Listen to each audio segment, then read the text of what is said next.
song Damodar जी चौहान की याद में गांव छोड़ सॉन्ग रिलीज करा रहे बेन देवी आशा रेवंती आज के गायक मगराज राखिलचा जोधपुर मोबाइल नंबर 9782 373492 ये सुनी लागे छोड़ नगरी गणी बिरु आज मारो छोड़ गावे सुनो उना सुना लागे वनरा कुकड़ा आ ये सुनो लागे घरे परिवार बिरु सुनो लागे ओंगड़ियो आज उना सुना लागे वनरा कुकड़ा आ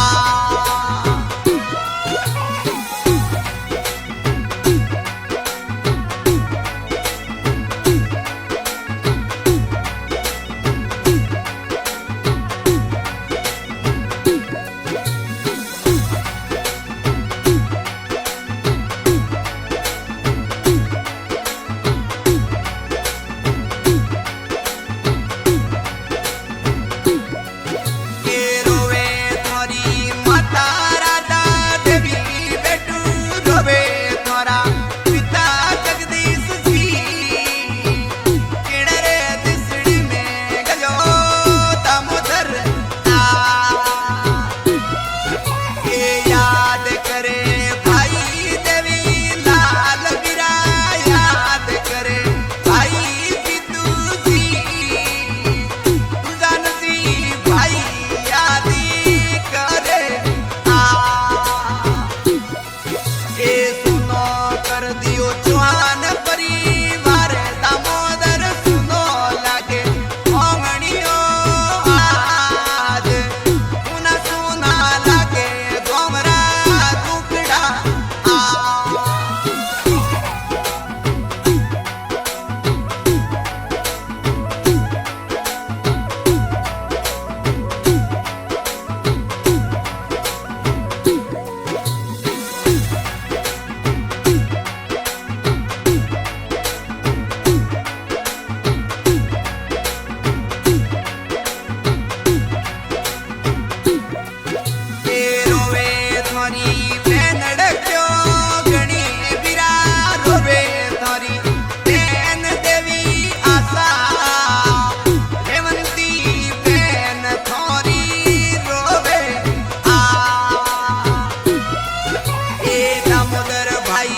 पापाजी थोरी याद डली आवे पापा थोरी यादों में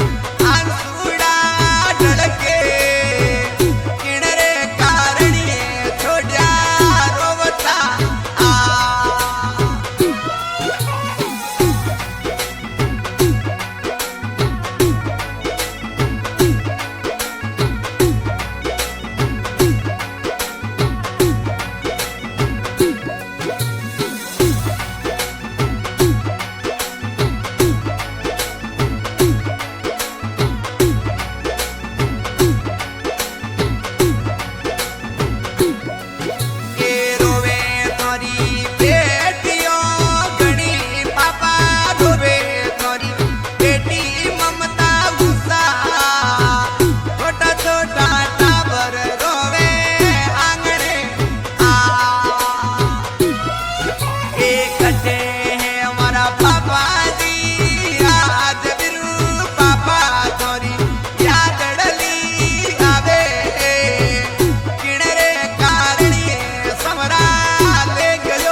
એ